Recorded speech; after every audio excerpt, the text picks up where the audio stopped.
Tana. Hey bro. Check this out, ah. What's up? So, I'm running the window up, right? It slowed down at the last half an inch of travel. Let me try, yeah? Now, align it to your side, ah. Okay. Wow. Ah, saw that. But also, did you notice that these mirrors, this actually is a double pane window? Really? Yeah, double pane. Feel that? Oh yeah. That's It's right. double That's pane. right. That's So right. this is more premium than Volvo. Double pane, bro. Better sound insulation. Okay, guys. So Tana and I today, we are in the Lexus RX 300. Yeah, this is the what spec is it? This is the 2-liter turbo. 2-liter turbo. Yes, 300 now. In Lexus speak stands for the 2-liter turbo. 235 horsepower, which is the same as you see. Oh, okay. So right now, let me just turn the camera in front. Or let me just unplug this. Okay, now it's now look at the screen. Now it's showing the climate control. It's showing the map, and as we drive, okay. So Tana, raise it up, put up there. Okay. Now you see that there's that gate opening there, right? Yep. Now as I approach, bring the camera. As I approach, Wow. it detected the car. It draw feedback from the parking sensors, telling us that there's an obstacle ahead and activating the front cameras. Correct. Yeah. So it's I've not seen this this intelligence in this usage of the intelligence used in camera management before. So that's a kudos to Lexus for pulling this off. Like sometimes you go into a car park, Yep. and if you're parking straight in, Yep. The camera won't turn on. Yep. You gotta press the button to turn it on. Yes. Here yes. I think it will come by this itself. one very good. This one. Yeah. So this 2-liter turbo engine from Lexus, it's not exactly new, but still, even at this age, it is still one of the more advanced 2-liter turbo engines in the market. The sheer output numbers, it's not quite there with, say, the BMW 30i, the Mercedes 300 setup, but I think right now you can feel, even with this body size of the RX, right, the engine does not feel like it's struggling. The pickup, the delivery of power is very, very smooth, and at the same time very punchy. Oh my god, it pulls, man. This engine, it really pulls. I think Bobby just now, as he handed the car over to me, he says it's very comfortable, and I'm inclined to agree with him. But this engine is fabulous. It's a fabulous engine. It's an old engine. It's a relatively old engine in the market, but it feels great. It feels really great. The handling, now we are taking a long sweeping right hander. It's not outright sporty like a BMW, but it holds its line. Yeah. It holds its line. So okay. All right. That was nearing its limits, but it's okay. We forgive it. All right. If an X3 drove like that, we would have been very unhappy. But this being a Lexus, we understand that the priority is comfort, is refinement, and I think thus far it delivers on both those counts. And this is actually one of the nicer sounding 2-liter turbos I've driven. Oh, and it's pulling. It still pulls like what, past 4,000, 5,000 RPM. It still goes. It's still going. I mean, this is similar with the ES. Yeah. I think it's about peak power comes at about 5,008. Oh, but the ES is using a 2.5 liter NA engine. Oh yes, correct. Yes, right, yes, yeah. yes. It's a new engine, right? It's the new dynamic force engine. So direct injection. That engine also is very, very torquey. Yep. This one is actually a comparatively older engine. This engine debuted with the NX, if I remember correctly. So the NX 300 has the same engine as this. Yes. Yeah, it's quiet, it's comfortable, it's premium. Yeah. Everywhere you touch and feel, it feels leather and Nice, right? quality. It feels nice. I love the center clock here. Yes, the clock is nice. Very Maybach, Rolls Royce kind of thing. The temperature display digits. This look like it comes from the 90s. It evokes a sense of nostalgia and me thinking back, of those displays in our older cars. But at the same time, you look at it, it's like it's a bit out of place, in this. No, I mean, I actually quite like it. I think it's the fact that the controls here are all on a button. Yeah. There's a button to press up and down. Yeah. Because people who are driving more premium cars, they're probably a bit more older. Yeah. And they want things that work off the back. They don't want to touch some buttons here and there. Although there are some dials here on the screen. Yeah. But they got buttons here. I mean, touch screens are nice, but some functions, you just want to access it from a button, simply because you can't take your eyes off the road while you're driving, and there is no better way to deliver tactile feel than an actual physical button. Agreed. One of the best thing about this car is the air-conditioned seats.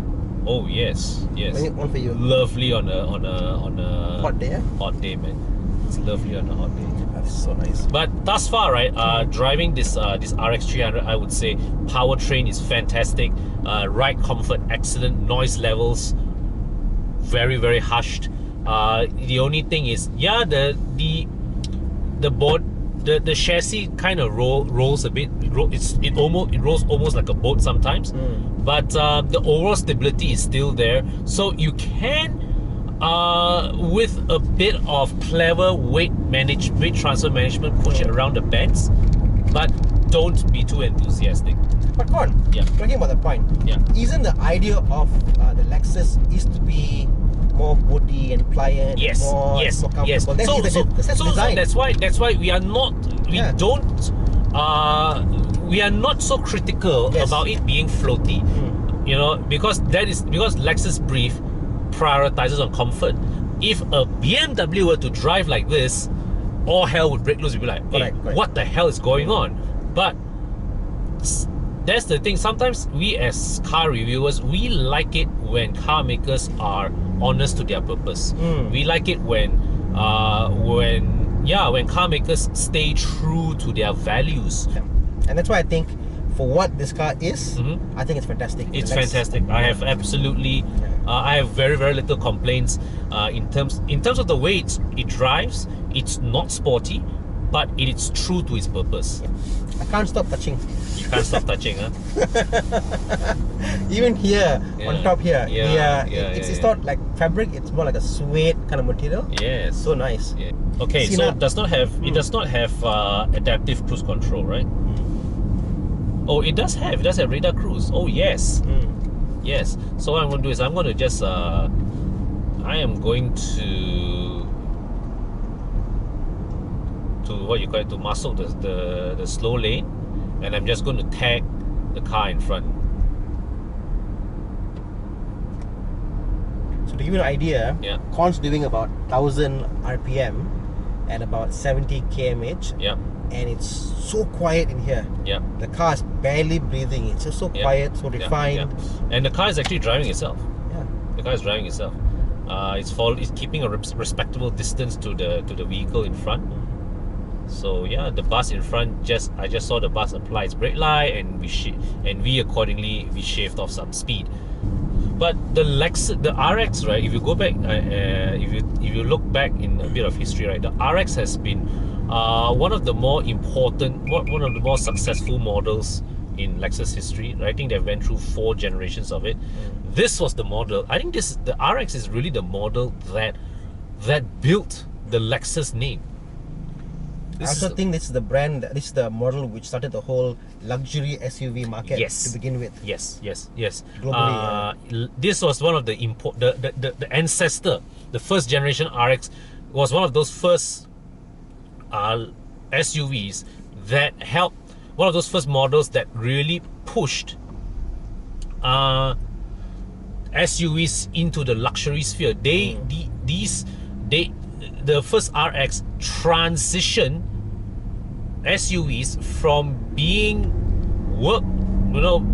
utilitarian workhorses into proper luxury vehicles. If you look at the BM X3, for example, yeah, they're all being sold as being off-road, being hardy, and being able to do things that you can do outdoors.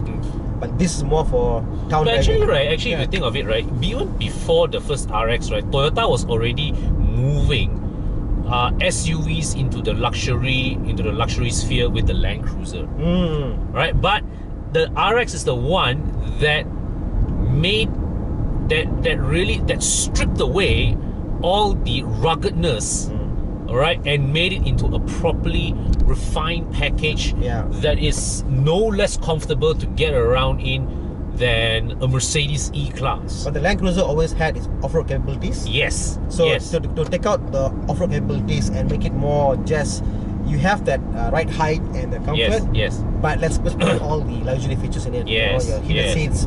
I mean, who needs a heated seat and air-conditioned seats in a off-road vehicle? You don't. Yeah. You don't. You know, or leather, for example, you'll get dirty. Yeah. So I think the RX, right, it has to be acknowledged that the first generation RX, that was one of the cars that really paved the way. That, and also the first generation X5, those were the early cars that really paved the way towards the current market of premium luxury SUVs. Okay, then now we arrive at, and those early generation RX, right, they were very safe, they were very they were very plain in their design. This one, it also looks it has a bit of edginess to it, right? The looks of it, very sharp, very angular. Not everybody is a fan of it. I think you mentioned you weren't a fan. I'm not a fan of this because it's too much. It's too much bling bling, you know. You would prefer the Lexus to look a bit more sedate. You prefer the RX to look a bit more sedate. I like the Lexus to be more by itself. Yeah. I think a little more squareness symbolizes what the Lexus brand was all about. Yeah. Now it's looking like to be a copy of, maybe more of the German brands, or like the headlights. All the car guys are going towards like straight lights, sharp lights. Yeah. Very sharp, very angular, very edgy design. I know where has the world gone to when we missed out, like the Alfa 159, for example. Yeah. Got 3 headlights, for example. Each car was unique. Yes. You see a car. If you see a car without this badge, would you know what car that is? Actually, this car you do, because you look at the spindle grille, you know it's a Lexus. Correct. You know it's a Lexus. Yeah. So I think in terms of road presence, you won't mistake this for anything else. But it does deviate from what the Lexus RX originally stood for, right? In its origins. Yeah. So today, is this still a relevant luxury premium SUV? Oh, absolutely. Because the thing is, I would say Lexus always has a place in the luxury world, as it is the luxury brand without the headaches of German brands. Right? I mean, I agree. This is a brand that is, depending on how you look at it, it's either there or almost there next to the German big three. Okay, but it still has Toyota reliability in its heart. Right. So I mean, for some people, you can't argue against it. But the Lexus brand appeal is also very specific to certain models. And you see, when you turn up in a Lexus IS or a Lexus GS, people will ask you, why you never buy C-Class? Why you never buy 3 Series? Why you never buy 5 Series?